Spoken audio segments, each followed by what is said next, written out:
सर्वकार्येषु सर्वदा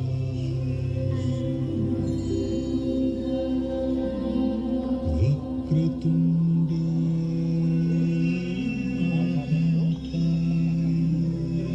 सूर्यकोटि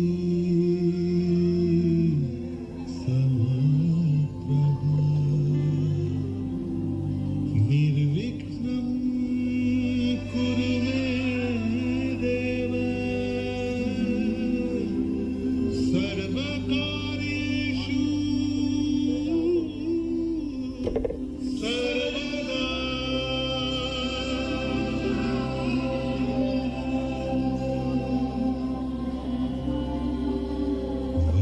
वक्रतुण्ड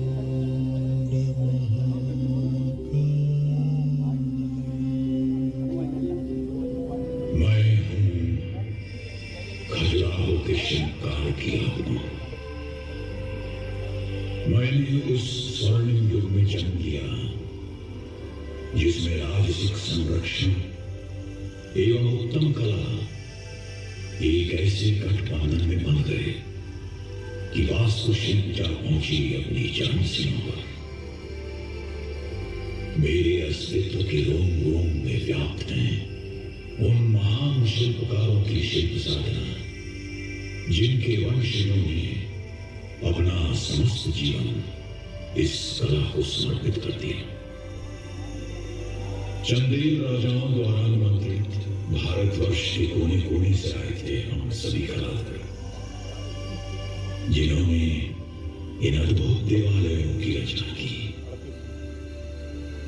1000 वर्ष की लंबी आयु में मैंने देखे हैं गौरवशाली साम्राज्य, कला पारखी महाराजाधिराज और साक्षी हूं उनके साकार होते हुए सपनों का।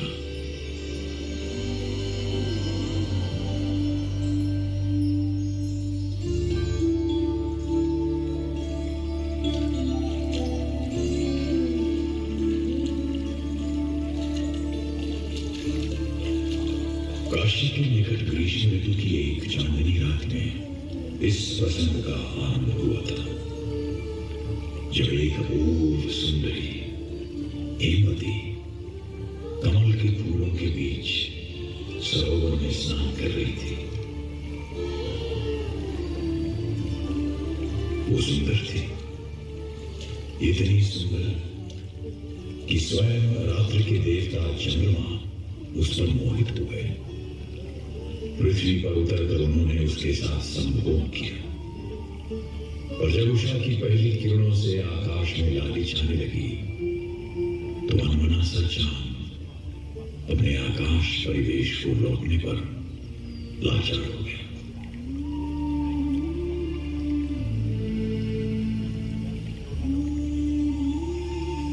ओ लावण्यमयी, अब तुमसे विदा लेनी ही होगी।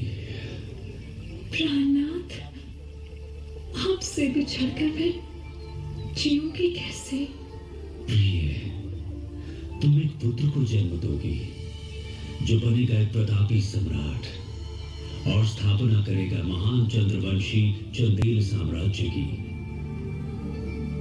वही हमारे प्रेम को अमर बना देगा प्रियसी। एक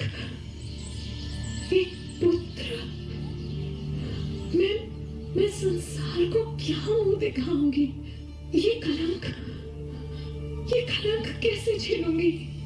डरो मत हेमवती, हमारा पुत्र गौरवशाली मंदिरों की स्थापना करेगा और उन्हीं से होगा हमारे अवैध संबंधों का प्रायश्चित।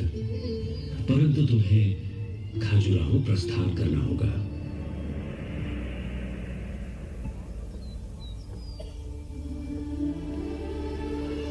यूं हेमवती खजुराहो पहुंची जहां उसने चंद्रवर्मन को जन्म दिया। कहते हैं कि उसने ही अपनी माता के पाप का प्रायश्चित करने हेतु 85 मंदिरों का निर्माण करवाया।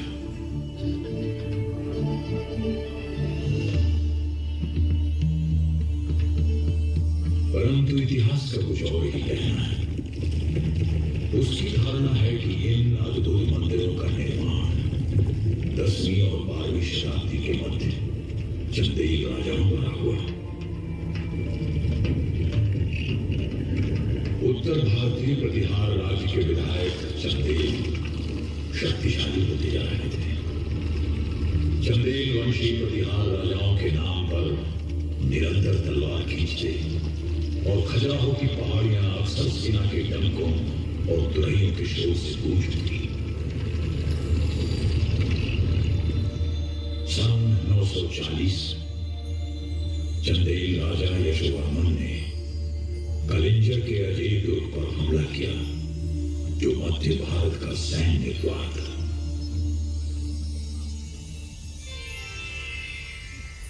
नाथ, खजुराहो चलिए ना। वो आपके पूर्वजों का प्राचीन कार्यस्थल है। वहीं हम इस विशाल विजय का उत्सव मनाएंगे। उत्सव ही नहीं महारानी, हम भगवान विष्णु का एक अद्वितीय मंदिर भी बनवाएंगे। उनके ही प्रताप से तो हमें ये विजय प्राप्त हुई है। यशोवर्मन पारंपरिक तेज और प्रताप से शोभायमान खजुराहो पधारे। राजसमूह की अगुवाई कर रहे थे संगीतकार और उनके पीछे स्वर्णमालाओं से सुसज्जित हाथी, फिर चमचमाते भाले लिए घुड़सवार और उनके पीछे नंगी तलवारें थामे पैदल सैनिक। नगारों नक्कारों की पानी के बीच महाराज पर गौरवशाली उपाधियां न्यौछावर की गई।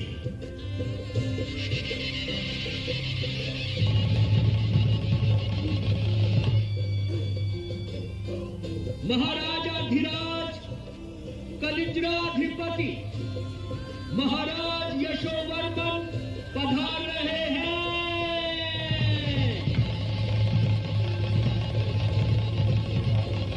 आर्यजन। जी महाराज। यही है वो स्थान। वाह, यहीं पर हम अपने मंदिर की स्थापना करेंगे। विचार उत्तम है महाराज। आपके पूर्वजों द्वारा निर्मित मंदिरों के कारण ये स्थली तो पहले ही पवित्र हो चुकी है। किंतु महाराज, इसका स्थपति कौन होगा? ढूंढिए राजमंत्री, ढूंढिए। भारत का कोना कोना छानिए। एक ऐसे स्थपति की तलाश कीजिए जो वास्तु ज्ञान में अनोखा हो, जिसका ज्ञान असीमित, जिसकी कल्पना अद्वितीय तथा जिसकी दृष्टि उज्जवल हो। ऐसा स्थपति ही मेरे सपनों के मंदिर को आकार दे सकता है। शिल्पकार ने मंदिर की वास्तु योजना बनाई। मंदिर की भूमि जीवंत हुई। अनुभवी आचार्य अपने शिष्यों को कला के सार का ज्ञान भी कराते जाते। हाँ तो पुत्र, इस शिला में ढलेगी स्वर्ग की अप्सरा। याद है वो तालमान जो मैंने सिखाए थे? जी गुरुजी। हथेली बराबर उसका मुख होगा, 5, 9 और 13 हथेलियों बराबर उसका शरीर, थोड़ी माथे से आधी और बस बस पुत्र बस, तुम्हें सब कंठस्थ है। किंतु गुरुजी, इस प्रतिमा में प्राण और चेतना कैसे जागृत करें? गति से पुत्र, गति से। शरीर के भाग को विभाजित करके। देखो इस चित्र में शरीर का त्रिभंग, सिर एक दिशा में मुड़ा हुआ, शरीर दूसरी दिशा में और घुटना यूं मुड़ा हुआ। वाह गुरुजी, ऐसा आभास होगा कि पत्थर की नायिका जीवित होकर मंदिर से धरती पर पग रखने वाली है। परंतु गुरुजी, मंदिर में इतनी नारी प्रतिमाएं क्यों अंकित की जाती हैं? क्योंकि नारी सृष्टि में सृजन का मूल है पुत्र। मनुष्य के जन्म से लेकर समाज को संस्कारी बनाने में नारी ही केंद्रीय भूमिका में है। गुरुजी, अब देवताओं की आकृति के बारे में कुछ ज्ञान कराइए। पहली बात तो यह है पुत्र कि ईश्वर का वर्णन असंभव है। ये नीति है, नीति है, नीति है। तो फिर इस निराकार को आकार कैसे दे गुरुजी? सर्वप्रथम हर उस कार्य का बहिष्कार करो जो तुम्हारे मन को अस्थिर करे। फिर योग साधना से इष्ट देव के अनोखे गुणों का सार समझो। याद रहे पुत्र, शरीर और मन दोनों ही कलाकार की कला के अस्त्र हैं।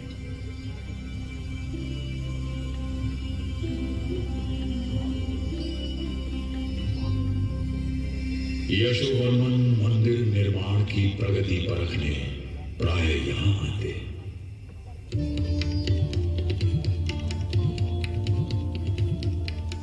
राजशिल्पी भगवान वैकुंठ विष्णु का ये पंचायतन मंदिर वास्तव में अद्भुत है। राजन, कार्य पूर्ण होने पर यह पहले के सभी मंदिरों से सर्वोत्तम होगा और भविष्य में कभी कोई इसका प्रतिरूप नहीं बना सकेगा।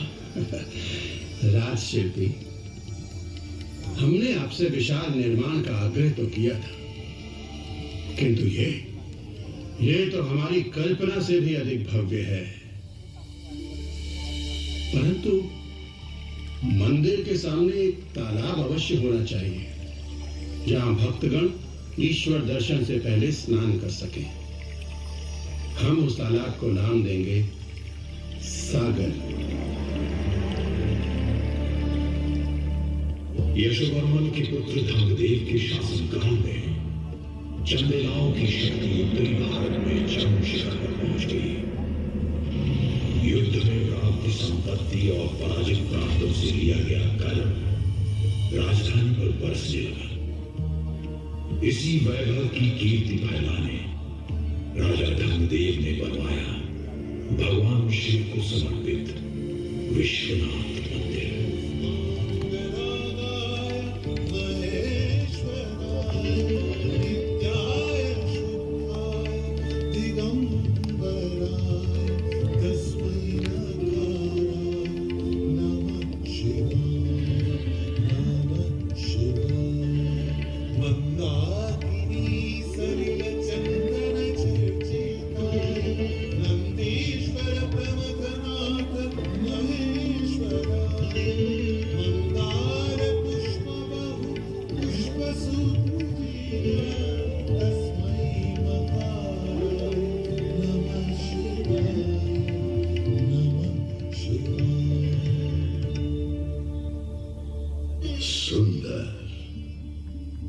सुंदर, आपकी स्तुति ने हमारा मन हर लिया है कविवर। हमारी ओर से पुरस्कार स्वरूप ये स्वर्ण मुद्राओं की भेंट स्वीकार कीजिए। और अब राजगुरु, जो आज से इस मंदिर की सेवा में रहेंगे, हम ये गोधन, अनाज और खेत आपको भेंट स्वरूप देते हैं, ताकि आप दैनिक चिंताओं से मुक्त होकर राज्य और समाज के कल्याण के लिए ईश्वर की आराधना कर सकें। महाराज धर्मदेव के उत्तराधिकारी कंददेव मंदिर निर्माण की परंपरा को जारी रखते हुए भगवान विष्णु को समर्पित एक और मंदिर की स्थापना की। अग्नि की पवित्र ज्वाला से मंदिर के भूमिखंड की शुद्धि हुई। गहरी खाई बनाकर उसमें समर्पित किए गए धरती के अंतःकरण के प्रतीक सोना, चांदी, तांबा, अनाज और मुट्ठी भर नवरत्न,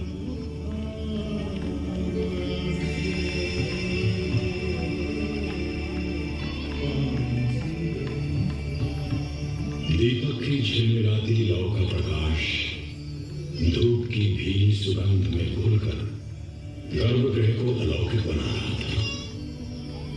राज दंपति ने पूजा में सृष्टिकार को पंचतत्व अर्पित किए।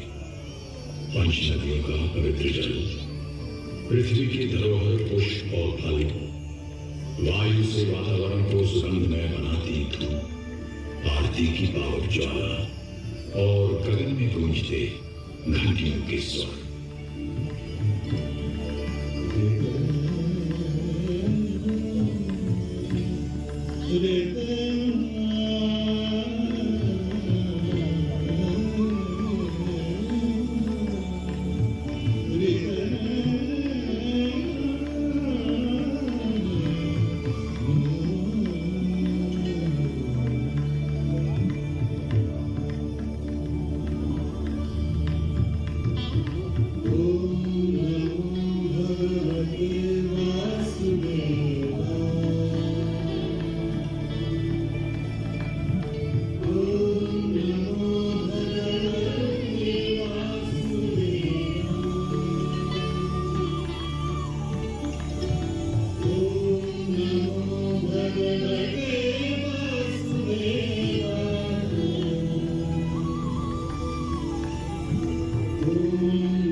सन 1004 में महाराज विद्याधर ने सिंहासन संभाला।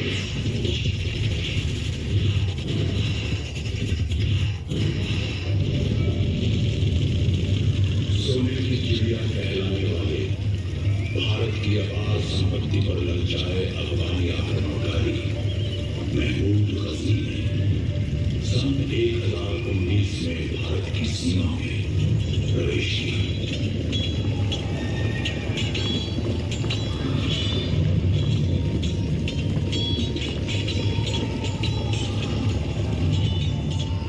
उत्तरी भारत की भूमि गजनी की सेना से जूझते वीरों के रक्त से रंग गई।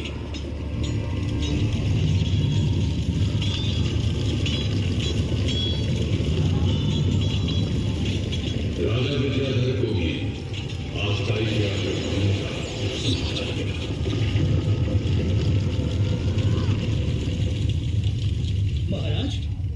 महाराज गजनी की सेनाएं कलिंजर की ओर बढ़ती आ रही हैं। हमें इसी बात की आशंका थी। हमारे सहयोगी शासकों को संदेश भेजो और कहो कि इस आक्रमण का सामना संगठित होकर ही किया जा सकता है। हर कार्य कूच को तैयार है महाराज। मेरे लिए कोई और आदेश? अति उत्तम। सेना को तैयार करो। महोबा की सेना को कालिंजर प्रस्थान का आदेश दो। घुड़सवार और हस्ती सवार भी अन्य सैनिकों सहित कूच की तैयारी करें।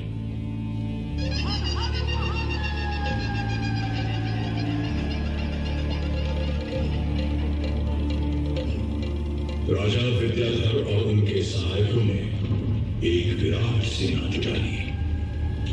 उनकी संगठित शक्ति ने महमूद गजनी के पांव उखाड़ दिए और उसे पीछे हटने पर लाचार कर दिया।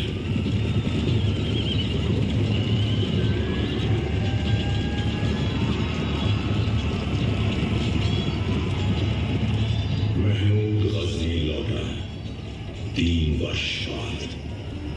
एक बार फिर कलिंजर के दुर्ग पर घेरा डालने।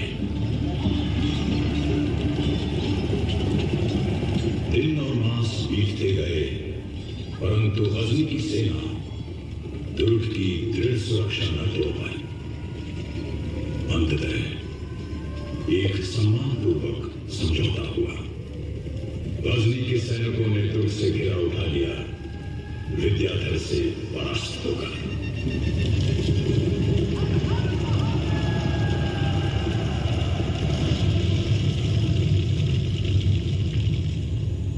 राजा लौटकर खजुराहो आए, विजय से विभोर, मान सम्मान से सुसज्जित। विजयोल्लास में राजा ने कंदरिया महादेव मंदिर का शिलान्यास किया। कैलाशपति शिव की स्तुति है।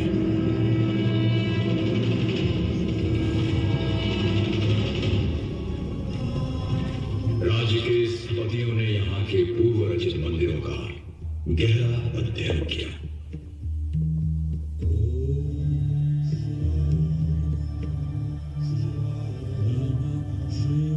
इन से उत्कृष्ट देवालय बनाना है, लेकिन मेरी कल्पना उस मुकाम तक कैसे पहुंचे? गुरुजी, क्यों ना ये मंदिर वास्तुकला का एक ऐसा उदाहरण हो जहां वास्तु और शिल्प का संपूर्ण समन्वय देखने को मिले। अति सुंदर विचार, अच्छा है पुत्र। इसी को मूल आधार बनाकर कल्पना करो। रूप और रेखाओं की रागिनी बनकर ईश्वर की महिमा का बखान करेगा ये मंदिर। बिल्कुल, इसका आकार रेखा गणित का एक अनूठा उदाहरण होगा। खड़ी रेखाएं और भूमि के समानांतर खींची पट्टियां अनोखे संतुलन में होंगी और उन पर बनेगी सैकड़ों मूर्तियां। वाह, कैसा अतुलनीय सम्मिश्रण होगा वास्तु और शिल्प कला का। विलक्षण, सर्वोत्तम। सबसे ऊपर होगा एक गगनचुंबी शिखर, जिसके चारों ओर होगा छोटे शिखरों का समूह। अति सुंदर। और गुरुजी, ये सुंदर तालमेल शिखर को लय और गति देगा। वाह पुत्र, कैसी सुंदर प्रेरणा है, क्या असाधारण विचार है। तो आइए गुरुजी, शीघ्र इसका चित्रण करें और अंक विज्ञान का जोड़ तोड़ निकालें, जिससे हमारा मनचाहा समन्वय मिल सके। उत्तम विचार है पुत्र।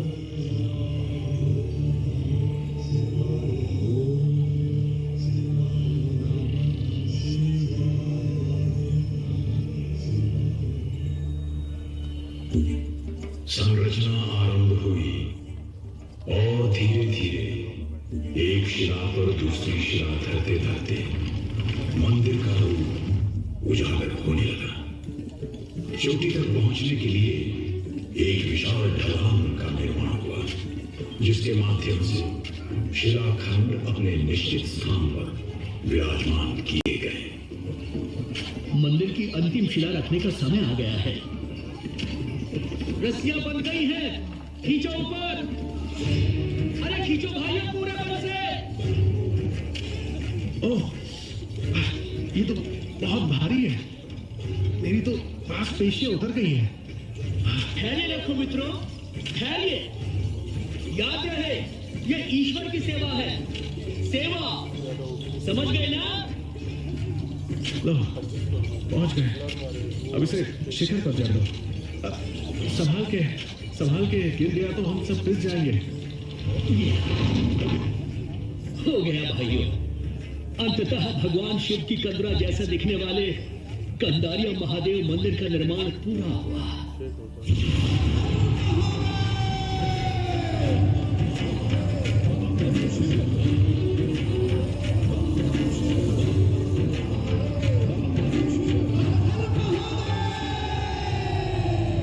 अति सुंदर, अति सुंदर।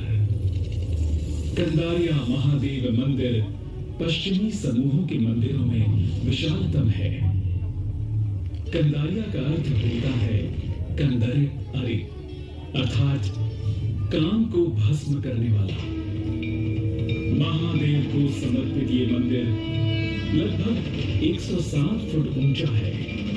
इसके शिखर को छोटे छोटे शिखरों से सुसज्जित किया गया है। ये अपनी भव्यता और पत्थरों की बेजोड़ लयात्मक कला के कारण प्रसिद्ध होगा। इसमें मुखमंडप, मंडप, महामंडप, अंतराल तथा गर्भगृह निर्मित किया गया है। ऐसी थी चंदेल राजाओं की धार्मिक प्रवृत्ति और ऐसी थी उस राज्य की आर्थिक समृद्धि कि यहाँ अनेकों मंदिर बनते रहे। इस पवित्र स्थल में निरंतर राज परिवार के उपासकों, उनके अधीन दासों और राजपुरोहितों का भक्ति कार्य चलता रहता। राजा विद्याधर ने मंदिर के उत्सव में 4 चांद लगाने के लिए कलिंजर से देवदासी को बुलवाया। कंदरिया महादेव के मंडप में पूरा राज परिवार इस अलौकिक नृत्य का आनंद भोगने एकत्रित हुआ।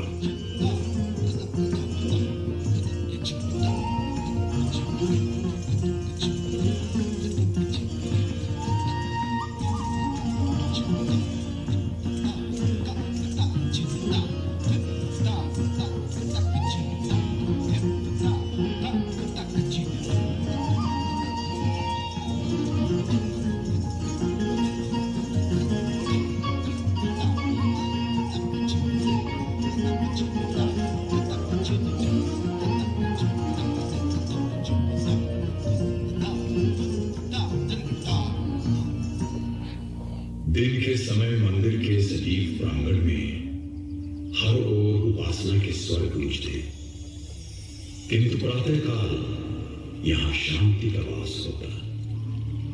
प्रभात लालिमा का पहला आभास होते ही भक्तजन तालाब में स्नान करते, गायत्री मंत्र का जाप करते हुए सूर्यदेव को जल अर्पण करते।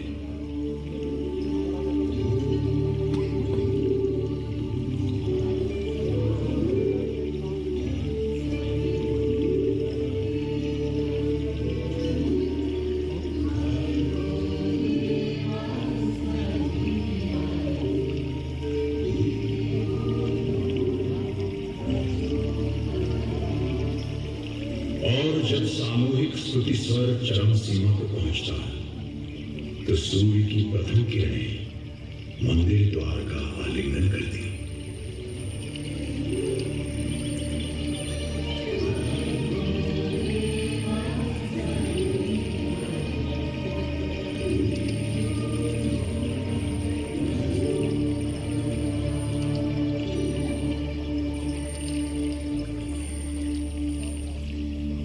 राजा विद्याधर का निधन सन 1029 में हुआ। उनके उत्तराधिकारी सैनिक कुशलता में अपने पूर्वजों की भांति दक्ष न थे। इधर राज्य पुराने शत्रुओं और नए मुसलमान आक्रमणकारियों के हमले से डामाडोल हो रहा था। धीरे धीरे कलिंजर और महोबा चंदेलाओं के आवास बन गए। उधर खजुराहो भी सुरक्षित ही रहा, क्योंकि उसके चारों ओर घने जंगलों और पहाड़ों का पहरा था। युद्ध में व्यस्त राजा मंदिरों की उपासना न कर सके। उनकी उदासीनता का शिकार बने ये मंदिर। इनके प्रांगण सूने होते गए। हम शिल्पकार भी धीरे धीरे बिखर गए। खजुराहो वीरान हो गया।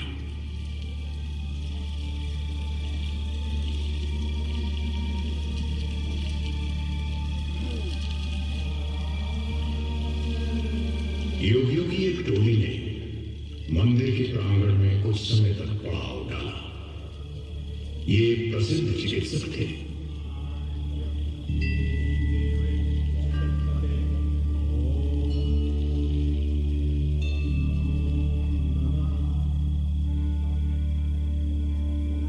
सन 1335 में प्रसिद्ध इतिहासकार और पर्यटक इब्न बतूता खजुराहो पहुंचे।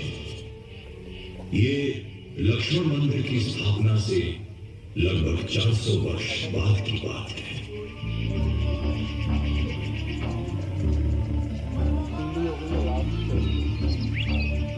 वाह, इस नगर में हमें पुरानी शान शौकत की छवि दिखती है।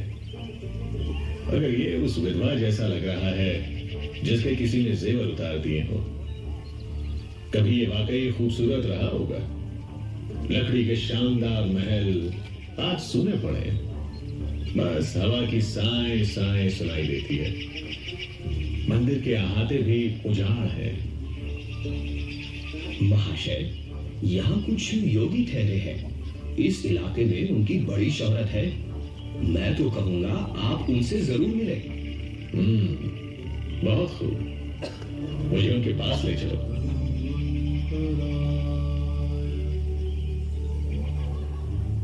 हुजूर, बंदे को इब्न बतूता कहते हैं। मैं अरब देश से आया हूं और एक मुसलमान हूं। जाति और धर्म का कोई भेद नहीं होता पुत्र। मनुष्य होना बड़ी बात है और सनातन परंपरा तो श्रेष्ठ मनुष्य होना ही सिखाती है। मैंने आपकी बहुत ख्याति सुनी है। चिकित्सा के लिए आया हूं हुजूर। क्या कष्ट है तुम्हें पुत्र? हुजूर, मेरी दिलचस्पी मुझे यहाँ ले आई है। बस आपकी दुआएं चाहता हूं। अच्छा, दुआएं वो तो सदैव तुम्हारे साथ हैं पुत्र। एक मुसाफिर की जिज्ञासा मिटाएं जनाब। और बताएं, ये ये हैरत अंगेज इलाज आपने किससे सीखा? ये तो श्री वैद्यनाथ की कृपा और सूर्यदेव की शक्ति से होता है पुत्र, जिनमें उपचार करने की असीम क्षमता है। सुभान अल्लाह, सुभान अल्लाह, सुभान अल्लाह। देखते देखते खजुराहो एक भूली बिसरी याद बन गया। उसके महान मंदिर कटीले जंगलों के चंगुल में जकड़ गए और लताओं ने कलुष को घेर लिया। धरती गर्मी ने मंदिरों के आकार में दरार डाल दी। भूचाल ने पृथ्वी का सीना हिला दिया।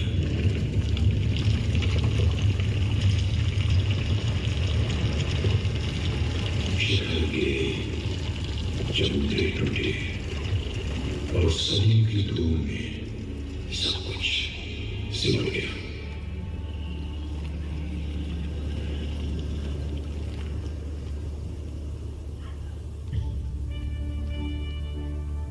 सन 1838 में एक अंग्रेज अफसर कैप्टन टी.एस. बर्ट मध्य भारत का नक्शा बनाते समय यहां से गुजरा।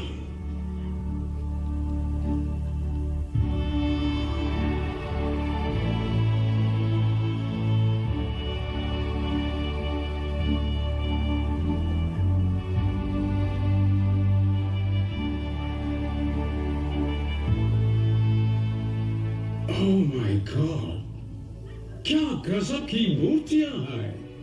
संगत रासों ने तो जादू जगा दिया है। किसी समय यहाँ राजभक्तों की भीड़ होती थी साहेब, जिनके भजन से आकाश गूंजता था।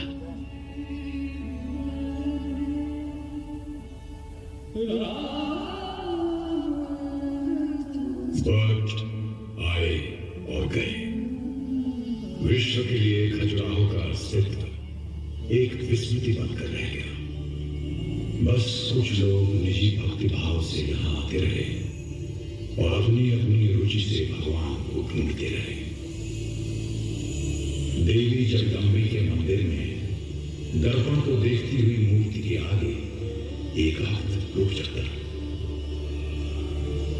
यहां मुझे आभास हो रहा है कि ये संसार केवल माया है। इसका ना कोई अर्थ है न तथ्य। ये नश्वर है। जैसे ही अहम और ब्रह्म एक रूप होते हैं, ये लुप्त हो जाता है और परम आत्मा में विलीन हो जाता है। कभी आता है एक व्यक्ति जो मंद स्वरों में मंत्र का उच्चारण करते हुए लक्ष्मण मंदिर की परिक्रमा किया करता। विश्वनाथ मंदिर में अक्सर एक स्त्री पांव से कांटा निकालती अप्सरा की मूर्ति के आगे पल दो पल ठहर जाती। वे खींचे आते रहे जैसे अब आ रहे हैं अनगिनत लोग, देवालयों की विशिष्ट शिल्पकला से वशीभूत होकर उन मंदिरों से आकर्षित जिनमें जीवन का हर रस अपना उल्लास लिए हुए है। आते रहे हैं जीवन तृष्णा से प्यासे एक खोज में, खोज सत्य की, संतोष की, समन्वय